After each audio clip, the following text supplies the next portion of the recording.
আমাদের আজকের গল্পের নাম হচ্ছে কে বেশি বুদ্ধিমান। দিন জঙ্গলে একটি ক্ষুধার্ত চিতাবাঘ হাঁটছিল, আর সে ভাবছিল যদি খাওয়ার কিছু পেত। ঠিক তখনই দেখতে পেল একটি হরিণ ঘাস খাচ্ছিল। এর কাছে যেতেই বাঘটি অন্যরকম আচরণ করতে লাগলো। সে তার সাথে খারাপ ব্যবহার করতে লাগলো, যেন সে তাকে খেয়ে ফেলবে এবং সে এক্ষুনি খাবে তাকে।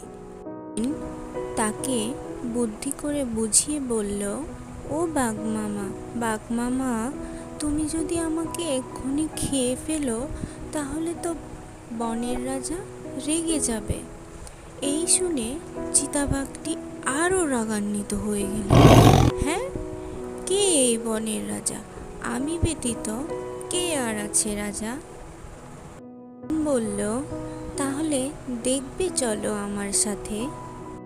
এই বলে বাঘ আর হরিণ দুজনে পথ ধরে চলতে থাকলো।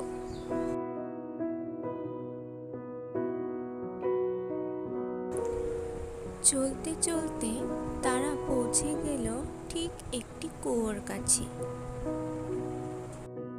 সেখানে গিয়ে হরিণ বাঘকে দেখিয়ে বলল, এই দেখো বাঘ মামা, এটাই রাজার আস্তানা। এটা শুনেই গর্জে উঠল।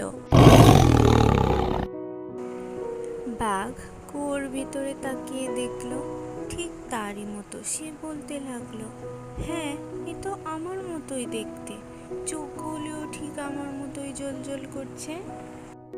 এই বলেই বাঘ কুয়োর ভেতরে লাফ দিল। ঠিক তখনই হরিণ খুশিতে আত্মহারা হয়ে লাফাতে লাগলো আর বলতে লাগলো, কি গো বাঘ মামা, খেতে না চেয়েছিলে আমাকে? এইবার দেখলে তো কি হলো তোমার?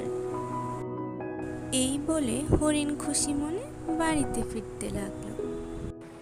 তাহলে কি শিখলে ছোট্ট বন্ধুরা? বনের রাজা হলেই বুদ্ধিমান হওয়া যায় না, তাই তো। বাই বাই ছোট্ট বন্ধুরা।